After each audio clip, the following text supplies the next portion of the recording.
Good afternoon and welcome to Checking the Score. Adam Shalafu with Devin Fry. Devin, good to see you. Good to see you, buddy. Good to see you. Yeah, it's always fun to be back in here in our very fancy studio. That is certainly not a repurposed borderline storage room in this. They don't need to know that. We have to keep the stories in here, and that's why there's so much space. There you go. I like it. There's a lot of stories. A ton of them, especially in sports. Yeah, busy little time for you. We're going to talk a little bit of Olympics later. Okay.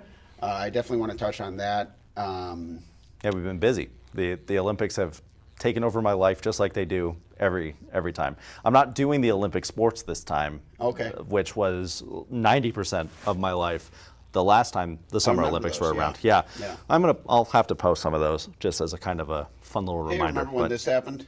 Yeah, remember when I almost died rock climbing? That was fun. Remember when I fenced? But no, still the Olympics are very much a part of our coverage, especially with us being an NBC affiliate. Sure. A ton of really cool stories that we get to tell in the Olympic zone every Monday through Saturday at 6:30.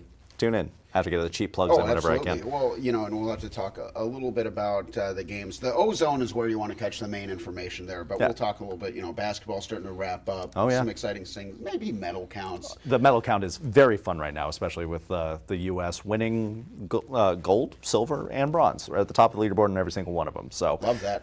Great time. I love the Olympics so much. Love international competition at A level. Junior hockey, world championships, Olympics. I love them all. FIBA. Absolutely. Yeah. Absolutely. And it seems like they're going to run away with the most medals. It seems like it. Seems like that. We'll see. There's always a ton of events you never really think about until you're in the last couple of days of competition. You're like, oh yeah, they do. Breakdancing is one this year. I think that already happened though. Yeah, I was surprised. They took wrestling out, put breakdancing in. Yeah. Well, yeah. Well, the thing is, wrestling, that was in the original Olympics. Right. Like going back to ancient Greece. Yeah. No, and the Olympics, the wrestling community everywhere really relies on the Olympic Games. So that was a big controversy when they announced that was coming out. But I believe it's back in. I think wrestling is back. Oh, is it? There's definitely judo. But yeah, no, it's one of the big events, the tentpole events for wrestling. And it's kind of a thing like, if we're not fighting for this anymore, what are we doing? Right, sure. Exactly. So, but anyway, we got a lot more stuff to focus on in the home front as well. Yes. It's been a while since I've got to catch up with you, Adam. It's been a busy few weeks. And it's a busy few weeks right now for some of our Missouri Valley Conference football teams. Things are really starting to ramp up. We're almost at mid-August, and that means that the oven is being preheated. a little bit of a preheating for the upcoming season, and yeah, you mentioned it. NDSU football, UND football, both back in action. NDSU, it's been a little different for us, which it's been kind of fun to see. We had our first media day, got to catch up with them. They have afternoon practices now. Coach Polisek, that was one of the big things that he wanted to structure with his first fall camp as head coach, and we'll hear from him in just a second on that. But it's a really cool, I think so. Is that one? Right yeah, here? That's that one. Yep. And we'll get to that in a second. But he mentioned because before they used to practice 9, 10 in the morning, they've moved that back to a 1:30 start time, which every football player in the country just rejoices a little bit more. Well, I feel like, honestly, just from a logistics standpoint, college people like to sleep. Yes. And athletes need to sleep. Yes. And so if you're maybe getting rid of some of that, military type discipline, this is all pure speculation, folks, but if you're be up at 5:30 in the morning, maybe don't be up at 5:30 in the morning. Get your 8 hours and come in ready to go and well rested for practice. I was a college football player as well, and so that was one thing that's just ingrained into kind of the culture of it. And honestly, it's something that we can move past, I think, a little bit. This idea that you have to wake up early and get the practice out of the way, which, first of all, terrible mindset. Yeah, let's get it out of the way early. That's not how you want to view practice. Yeah. And then also, Coach Polisek mentions there's no reason to do it if you're not doing 2 practices, and you're not allowed to do 2 practices in the NCAA anymore. So there's really no. They'll still wake up and do a lift. Sure. Do a workout, kind of get the blood boiling a little bit, but for an actual football practice, the late start time I think is beneficial. And sleep is, you mentioned it, sleep is so important. And Coach Polisek understands that. And so the later starts have kind of, I heard two different camps when I talked to the NDSU players about it, and I asked everybody at Media Day what their opinion is about the later starts. The skill players, the receivers, quarterbacks, running backs, linebackers, they were all like, yeah, it's awesome. It lets us kind of get some time in, and we get to practice when we play, that type of aspect. And then there's the offensive and defensive linemen, where their biggest talking point was how hot it is at 1:30 in the afternoon. So it's kind of a two-sided coin there. But no, we talked to Coach Polasek kind of about what led to his structuring of his first fall camp as head coach. Get Polasek pulled up here. The only reason you really would practice in the morning is to stay out of extreme heat, okay, and or to get a double day practice in. None of those occurs, so what we wanted to do was provide ample time for our guys to get a half hour more sleep in the morning and a half hour more sleep in the afternoon. Sleep is the number one supplement. We're asking them to show up and knock down every task that we give them, and we think sleep is a big part of that. I agree. Yeah, no, 100%.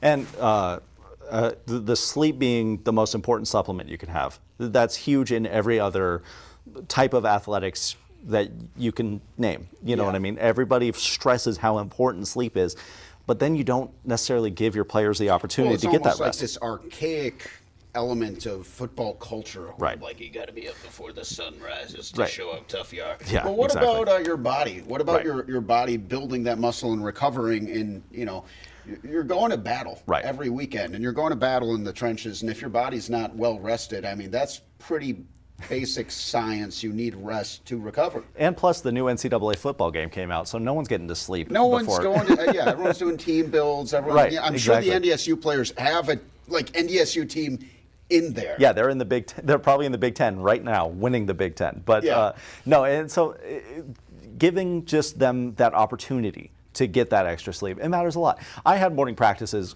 every year of my career, and it's something that you never even we did it because so many guys had classes in the afternoons. You get to avoid that when the season starts, so we shift things to the morning.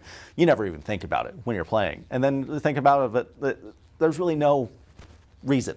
You do it to do it. And like Coach said, avoiding extreme heat, which I would argue that they've had to do. I think it's been hot, but that's just maybe my Alaskan upbringing, not knowing what real heat is. And go to Arizona, buddy. No, thank you. And then and avoiding and then making room for another practice in the afternoon, which they can't do. So there's no reason. And so Coach Polasek making one big move there, and this is all leading up to a heck of a season opener on the schedule. I've heard some people call it. I think it's kind of recency bias because they haven't been able to play these FBS teams very often since FBS teams won't schedule NDSU anymore. But they get to play Colorado to start the season, which it's cool to see how that's evolved because a few years ago when that got announced, it was cool. NDSU gets to play Colorado, but... Well, frankly, a few years ago, Colorado was an afterthought in FBS. Right. They had a horrendous program, a laughingstock. Frankly, as someone who used to cover Colorado, exactly. Right. You're not just saying that. How bad it was. People were really fired up about Mel Tucker. He leaves. Then Carl Durrell. They're like, hey, we got a former Buffalo on staff. This is gonna be great. It wasn't great, Devin. It wasn't great. And then they get just the splashiest hire in program history. Yeah, definitely. In getting Deion Sanders. It's really not even close. and frankly, when you look at Colorado, it's like the flash to actual substance is disproportionate. Well, yeah, but I've heard that argument, and I agree. Of course it is. But at the same time, Deion Sanders is going to bring that attention to the program. They're going to be getting that preseason hype, and it's absolutely deserved, in my opinion. They have a lot of talent on the roster. Right. They're just getting the Alabama treatment when they haven't had a good season yet. Exactly. And we'll see what happens this year, but it all starts against North Dakota State. And one cool thing that I kind of wanted to spotlight a little bit was what NDSU gets to do during this game. So this year is the first year in-helmet communication will be able to be used by FBS teams. FCS teams can't use it yet. However, when FCS teams are playing an FBS opponent, they get to use the in-helmet communication. What that means is Jake Landry, new offensive coordinator, is going to be able to communicate with Cam Miller up until there's 15 seconds left on the play clock directly into his helmet, which we're eventually going to get that at the FCS. That's how you eliminate sign stealing. That's how you eliminate a ton of outside noise, literally. Yeah. But it's going to get there at some point. The FCS currently doesn't have that. They get a chance to use it against Colorado, and they've been practicing a little bit with it. And so I'm excited to see what Cam Miller is able to do when he has the in-helmet communication. Like I said, they've been practicing it this week. And again, after that Colorado game, they're going to have to go back to signals from the sideline, or messenger guard, that kind of thing. But for this first game, I'm kind of excited to see what Cam's able to do with it. And we talked to Cam a little bit at Media Day about using the in-helmet communication. He's about to become the first NDSU quarterback to ever get to use it. So exciting times. Having another voice in my head telling me, okay, watch out for this and this and this. It's third down. Another person that's helping me with the situational football aspect of it. Whether we're in the red zone, we can't turn the ball over. Third down, let's convert. So I think there's going to be some tips and reminders that he's going to say, and obviously the play call, but I think it'll be awesome. We also talked to Coach Landry about it as well. This will be his first opportunity to use the in-helmet communication, and he's looking forward to it. And he kind of talked about what these practices are going to do leading up to that season opener, what they're going to be able to work out with the in-helmet communication. I think there's going to be a learning curve, right? Having played the position that, we're going to tell Cam to play, and then how much we get until 15 seconds to talk to him. So, how much is too much information, right? How much do you want to know? What little tidbits can we provide? Those sort of things, but we'll be working through those. And you might be able to speak to it a little bit more, Adam, but I imagine the environment at Folsom Field is going to be a little bit loud. Yeah. Yeah, that student section is just plain rowdy, even when the team's not good. And that's how you know when they're real fans there. But now you mix in the bandwagon element too. There's going to be a lot of people there. So that in-helmet communication might be, if you see Cam going like this, he's just blocking out the noise so he can actually hear Jake Landry. Well, I want to ask you as a former college football player what your opinion is on this, because so NDSU, not something they're used to. Is this going to benefit them because they are able to have the communication right into their ears, or do you think it could be more of a distraction because it's outside of the normal and they might not even be able to hear that well anyway? Well, I think it's definitely useful, and especially because they're going to work out everything that they need. This is what Cam Miller wants to hear before the snap. This is what we're going to be able to communicate effectively before the snap, or before the 15-second mark. And I'm sure they're going to practice with pumping crowd noise into the practice facility. You absolutely have to. And so I think it's going to be beneficial for them. I think this is perfect for Cam. When you have, if it was a less experienced quarterback, I would say that it might be a distraction. Cam is he's been in basically every situation that an FCS quarterback can be in at this point. And so I think it'll be super beneficial for him specifically, and for NDSU as a whole, because they have that leader at quarterback. It's going to make it a little bit easier to bring in a brand new element like in-helmet communication, and it's going to help set up what we get in the future, because I'm confident the NCAA is going to start letting this in for everybody, because it's going to be all the talk with sign stealing, everything that we've heard about, all of those controversies go to the wayside if you just let coaches talk to them in the helmet. And that 15-second cutoff mark really gets rid of any kind of outside interference. I almost want to use the word quality control. Yeah, no, that's fair. That's fair.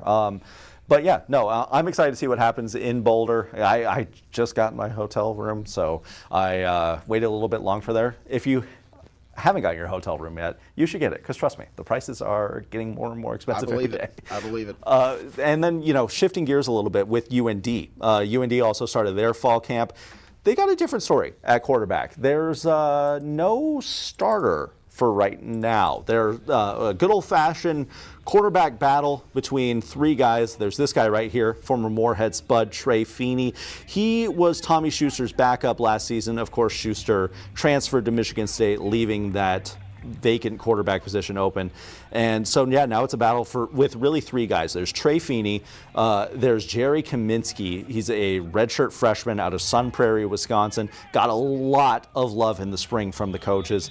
He's a big kid too, 6'2", 190, kind of the opposite of what UND has had in the backfield as far as quarterbacks go. He's a former Offensive Player of the Year at the high school level in Wisconsin. So Jerry Kaminsky, another very talented kid. And then not to be lost in the shuffle here, Langdon area grad Simon Romfo. We'll see him on this video eventually. He's number 6. He also saw time last season. He was the kind of third quarterback, if you will, between Schuster and Feeney. A very good runner as well. Very light on his feet. But no, I love a good quarterback competition. And when we get to see it at one of our area schools, it makes it a little bit more fun. And my weekend guy, Eric Moon, he was up there, got a chance to talk to Coach Bubba Schweigert about what he's seen from the quarterbacks so far, kind of what their process is looking like, and when we're going to hear who's going to be a starter. Right now we're just getting reps and building the team, and we're trying to keep the focus on individual improvement, team improvement, and when it's time to make decisions as we get ready for our opener, then we're going to make those decisions. But we haven't set a timeline, but at some point we'll have to make that decision, but it's a ways off yet. The big thing that we're working on is, keep moving forward. If something happens really good, we got to be able to handle it and move forward. Something happens not so good, we got to be able to handle it and move forward, because at that position, for sure, that's really going to help our football team. Definitely what you're looking for there. Well, I also think this is just such a hard to even put into words, the situation that North Dakota football's in, because they took some major steps forward last year. That win over North Dakota State, I know that they had that first round playoff exit, but that win over North Dakota State does so much for the program, just not mentally, because obviously that it doesn't affect everybody the same way, but it does so much within the program to have that statement win. Yeah. Exactly. And so we don't know if they're going to take a step back, frankly. Because, well, then you lose Schuster. Right. That hurts. You lose some major team captains. Yep. As I was looking at their defensive roster, very largely different. Their offensive line, I believe they're returning one starter from last year. And the offensive line was such a strength of the team last year. Yeah, and so when you have a brand new quarterback, you're going to have to protect him. And then a mostly new O-line. Right. Mostly new defense. Bo Belquist is still there, though. You got Bo. So that's good. I love Bo. Electric. Bo back for his 5th year. I thought that he was going to hit the portal, if I'm being honest. I was pleasantly surprised to see Bo stick around. Easily their biggest offensive weapon coming back. Their backfield, running back wise, they're going to be fine. They still have oh man, I'm blanking on his last name. Isaiah Davis, I want to say. Luke Skokna's coming back. I could pull up the UND roster real fast. Davis is SDSU. That's right. That's right, Isaiah Davis. But no, they're still good as far as running backs go. The big change is obviously the quarterback, and that is the most important position on the field. Me as an offensive line, it hurts a little bit to say that, but but at the same time, that's going to be the biggest difference maker there. As far as running backs go, they're going to be fine. Receivers, Bo Belquist is going to help a lot. They got Gavin Zebarth back. Isaiah Smith. I was going to say that, but I didn't want to be wrong. Wrong, I said Isaiah. Davis. That was even more wrong. And so, no, there are some good pieces coming back.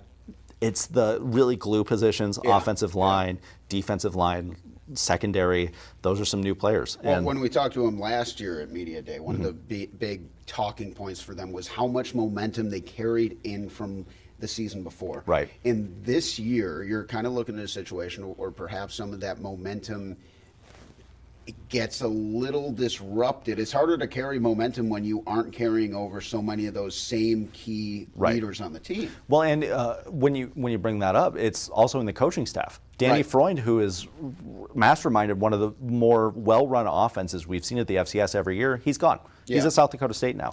Isaiah Frichte, from what I've seen, has done a great job. Offensive coordinator formerly with Bemidji State. He's done a great job. But he has a lot to do, especially with a brand new quarterback. It's going to be tough.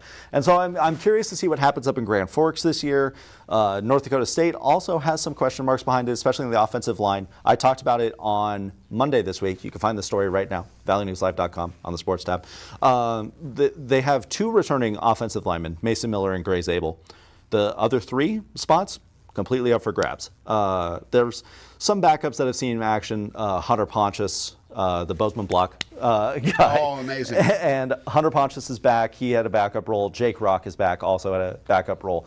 So offensive line for both schools is actually really fascinating to watch right now. And I'm curious to see who starts week 1. But week 1's still a little bit away for both squads. And both are starting the year against FBS opponents on the road. UND playing Iowa State, a tough matchup in Ames always, and then NDSU against Colorado in a nationally televised game. So exciting time to be a football fan in this area, but it's also an exciting time to be a baseball fan in this area. Absolutely. It's a great time of year for it. I feel like we talk so much Red Hawks, not this week, a lot of Legion. A lot of Legion, and that's because, you know, it's championship season. A championship at any level is going to get my attention for sure. West Fargo winning the Class AA state championship.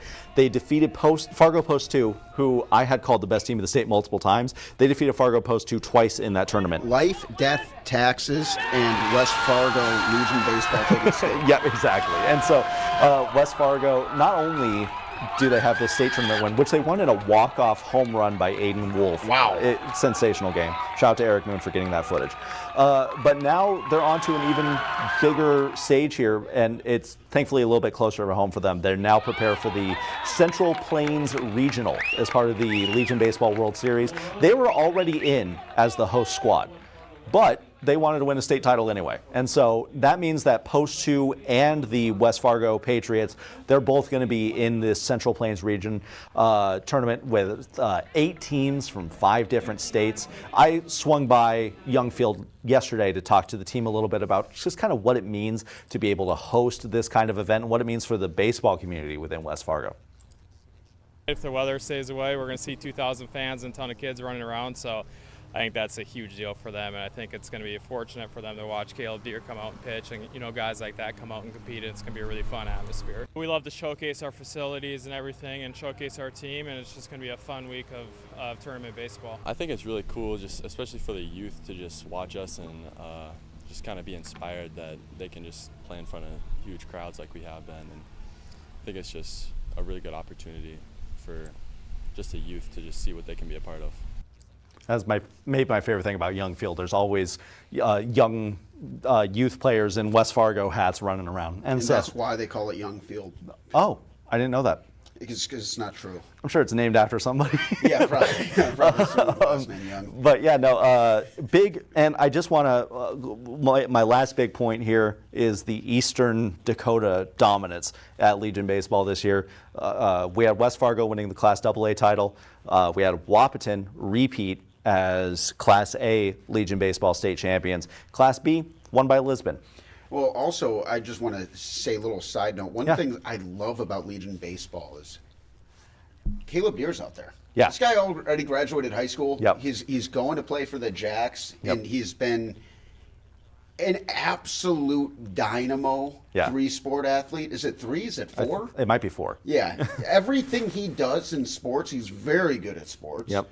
And just getting to see kind of one last ride for him. He gets the state championship. But it is cool to see those high school baseball stars really have one last run because they're still eligible for Legion. Exactly. And like the West, or what did I almost say? The high school baseball season is so short because of our lovely weather that we get in the winter. Yep. And so like this Legion baseball gives them the opportunity to kind of keep playing the game they love for a little bit more time. And they're doing it at a championship level. So I'm excited for the Central Plains Regional.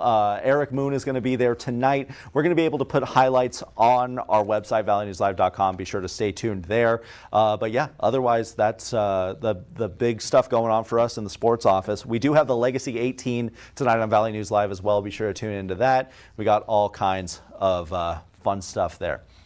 And some transfers. You got some transfers. You want to get into the transfers a little bit? I'll just mention that real fast. There is a 4th quarterback technically in that UND quarterback race, Cole Hentges. He went to UMary, transferred to UND, and now he's those 3 that I mentioned have really separated themselves.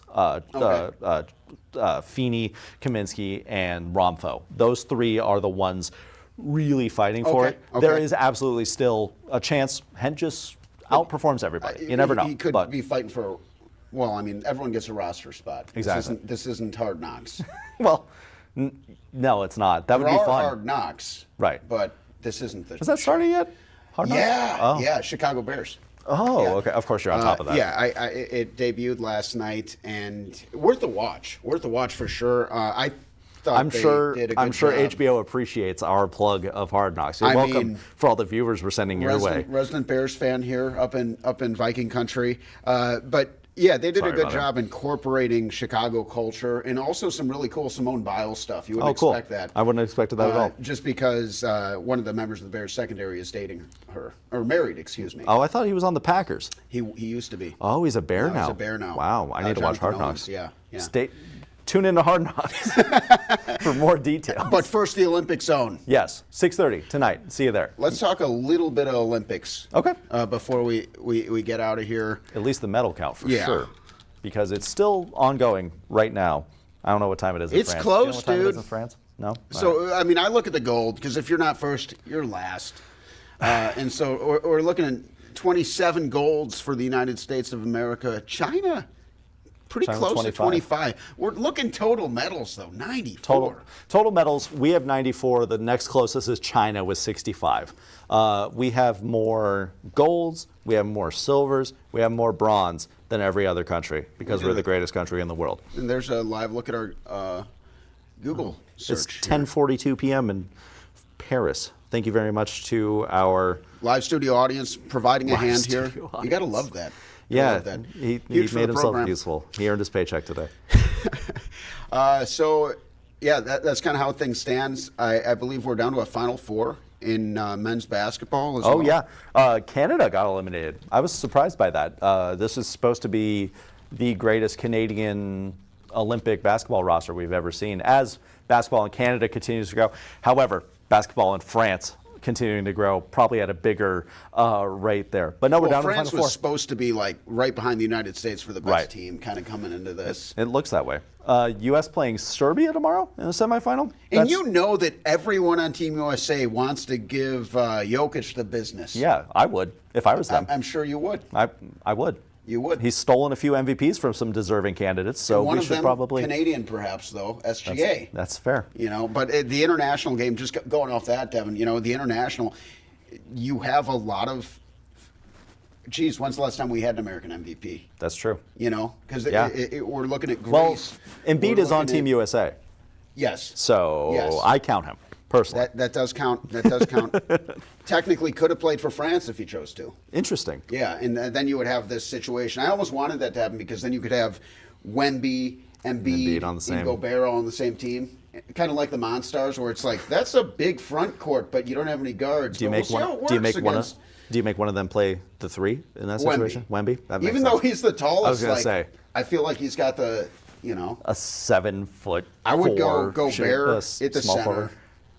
and then Embiid at the 4 because he can shoot the 3, and then Wemby because he can slash a little bit. He can also shoot the 3. I like it. And you don't want to get him pushed around there. You have 0 backcourt, but I like it.